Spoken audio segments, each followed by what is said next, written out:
Gujarat ATS के DYSP Shri Yashwant Chaudhary को एक इन्फॉर्मेशन मिली थी कि हैदराबाद का रहने वाला एक आदमी जिसका नाम सैयद अहमद मोहिउद्दीन है, ये देश में आतंकवादी घटना को अंजाम देने के लिए कुछ कार्रवाइयां कर रहा है और इसी के कॉन्स्पिरेसी के भाग के तहत ये गुजरात अहमदाबाद भी आने वाला है। इस इन्फॉर्मेशन को सीनियर अधिकारियों के साथ शेयर किया गया, काफी टीम्स बनाई गई, टेक्निकल एनालिसिस किया गया, इसके ह्यूमन इंटेलिजेंस को भी डेवलप किया गया और जाना गया कि ये आदमी जो है इसकी मूवमेंट अहमदाबाद में ही लोकेट हो रही है।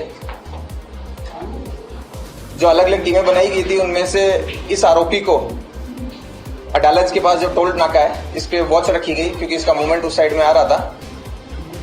वॉच के आधार पे एक आंध्र प्रदेश नंबर की गाड़ी वहां से गुजरती हुई मिली, उसको रोका गया, चेक किया गया तो इसमें जो इन्फॉर्मेशन वाला आदमी है सैयद अहमद मोहिउद्दीन, ये हमें मिल गया।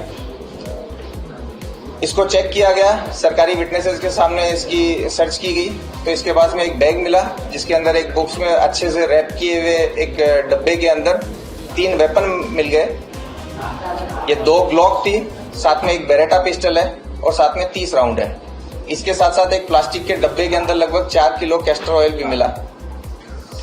इस सैयद अहमद मोहिउद्दीन को एटीएस ऑफिस ला करके डिटेल इंट्रोगेशन किया गया। इसके फोन में भी बहुत सारी चीजें मिली गई, इसके बारे में पूछा गया, इसके इतिहास को जाना गया।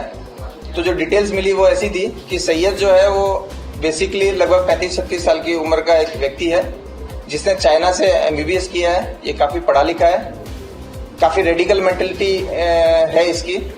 ये भारत में मोटे प्रमाण में मतलब बड़ी लोगों को नुकसान पहुंचा पाए इस तरह की आतंकवादी घटना को अंजाम देना चाहता था। इसके लिए बहुत सारे फॉरेनर्स के कांटेक्ट में था।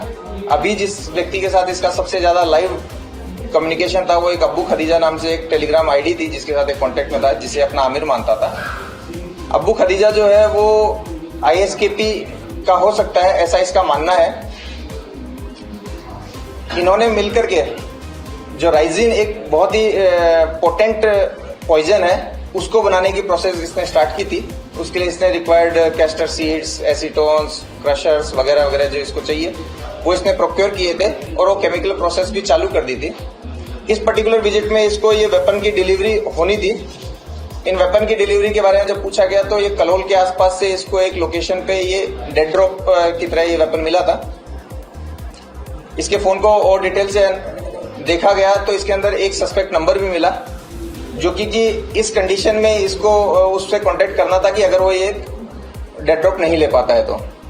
इस नंबर को जब चेक किया गया तो ये नंबर यूपी से मूल इसका एसडीआर होना पाया गया और इसका मूवमेंट गुजरात में होना पाया गया।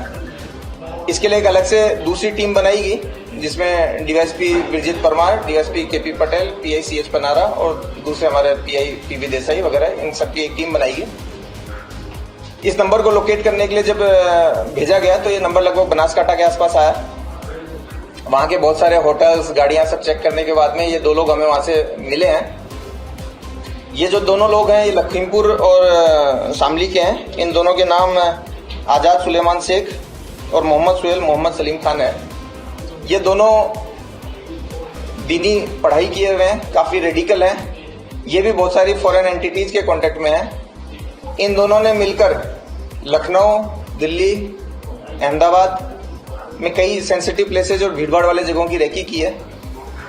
साथ ही इन लोगों का जो मूवमेंट है वो कश्मीर में भी दिखाया है इन टेक्निकली। इन लोगों ने ये जो डिलीवरी है, जो वेपन्स की डिलीवरी है, वो हनुमानगढ़ राजस्थान जो कि एक भारत पाकिस्तान बॉर्डर का जिला है, वहां से ये डिलीवरी ली है और डिलीवरी लेकर के ये कलोल में इस डिलीवरी को ड्रॉप करके इन्होंने अपना जो उस जगह के जो फोटो, वीडियो और लोकेशंस है वो अपने फॉरेनर हैंडलर को भेजे थे, जिसके आधार पे सैयद ने इसकी आगे डिलीवरी ली थी। इस तरीके से गुजरात एटीएस की कंप्लीट जो टीम है उसने टेक्निकल एनालिसिस और ह्यूमन इंट के आधार पे एक अच्छा मॉड्यूल पकड़ा है जिसमें 3 जो मुख्य आरोपी हैं उनको अभी तक हम पकड़ लिए हैं। आगे इन्होंने जो डिलीवरी ली उसका सोर्स, ये जो पॉइजन बना रहा है उसका यूज, ये जो फंडिंग कलेक्ट कर रहा है उसके बारे में वो डिटेल इंट्रोगेशन के बाद में हम आपको बता पाएंगे। ये जो 3 लोग हैं इनमें से पहले आरोपी को हमने अरेस्ट करके इसका रिमांड लिया है, उसका हमें 17/11 तक उसका रिमांड मिला है। दोनों दूसरे अक्यूज को भी अरेस्ट कर लिया गया है और उनको आज हम कोर्ट के सामने प्रोड्यूस करेंगे। আমাদের ভিডিও ভালো লাগলে লাইক এবং শেয়ার করুন, কমেন্ট সেকশনে গিয়ে জানান আপনাদের মতামত। আরও ভিডিও পেতে আমাদের চ্যানেল সাবস্ক্রাইব করুন এবং প্রতি মুহূর্তে খবরের আপডেট পেতে প্রেস করুন বেল আইকন।